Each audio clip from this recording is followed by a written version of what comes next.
IFGT, Institute of Fashion and Garment Technology, affiliated by Government of Kerala Technical Education.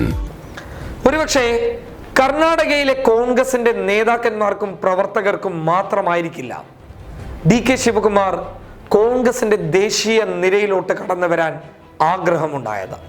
മറ്റുള്ള സംസ്ഥാനങ്ങളിലെ കോൺഗ്രസിന്റെ പ്രവർത്തകർക്കും നേതാക്കന്മാർക്കും ഒരുപോലെ ഈ ഒരു ആഗ്രഹം ഉണ്ടായി കാണും. കാരണം അങ്ങനെയുള്ള ഒരു ആർജവം തന്നെയായിരുന്നു DK ശിവകുമാർ, സംശയം വേണ്ട.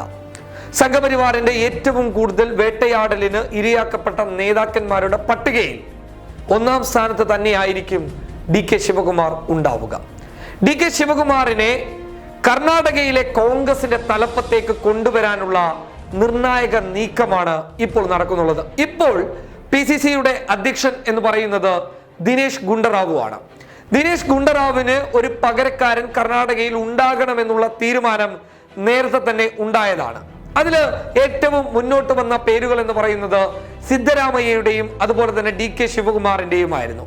എന്നാൽ സിദ്ധരാമയ്യയെ പ്രതിപക്ഷ നേതാവായും DK ശിവകുമാറിനെ PCC അധ്യക്ഷനായും നിയമിക്കാനുള്ള സാധ്യതകളുണ്ട് എന്നുള്ള റിപ്പോർട്ടുകൾ കടന്നു വരുമ്പോൾ ഒരു വലിയ പ്രതീക്ഷയാണ് യാഥാർത്ഥ്യമാകാൻ വേണ്ടി പോകുന്നത്. കാരണം കർണാടകയിലെ BJPയുടെ ഈ ഒരു വേട്ടയാടലിനെ അല്ലെങ്കിൽ BJPയുടെ ഈ ഒരു കുതിര കച്ചവടത്തിനെ നിലക്ക് നിർത്താൻ തക്കതായിട്ടുള്ള ശേഷിയും ബലവുമുള്ള ഒരു നേതാവായിരിക്കണം കർണാടകയിലെ കോൺഗ്രസിന്റെ തലപ്പത്തേക്ക് കടന്നു വരേണ്ടത്.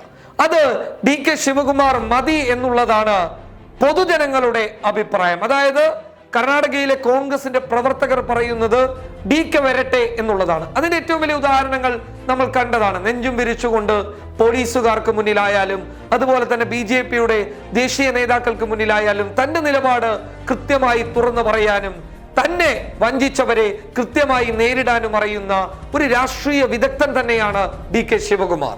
അങ്ങനെയുള്ള ഒരാളായിരിക്കണം കർണാടകയുടെ കോൺഗ്രസ് തലപ്പത്തേക്ക് കടന്നു വരേണ്ടതെന്ന് പൊതുജനങ്ങൾ, കോൺഗ്രസിന്റെ പ്രവർത്തകർ തുറന്നു പറയുമ്പോൾ ആ യാഥാർത്ഥ്യത്തിലേക്ക് കടന്നു വരാൻ വേണ്ടി പോവുകയാണ് സെപ്റ്റംബർ 12 പുറത്തു വരാൻ വേണ്ടി പോകുന്ന തീരുമാനം.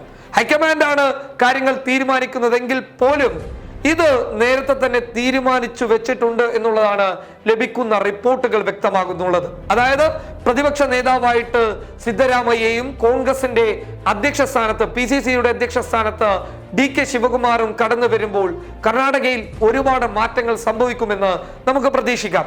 മറ്റൊരു കാര്യം എന്ന് പറയുന്നത് DK ശിവകുമാറിന്റെ അറസ്റ്റ് യഥാർത്ഥത്തിൽ കേന്ദ്രം ലക്ഷ്യം വെച്ചത് DKയുടെ പ്രതിച്ഛായ തകർക്കണം എന്നുള്ളതാണ്. എന്നാൽ സംഭവിച്ചത് നേരെ തിരിച്ചായിരുന്നു.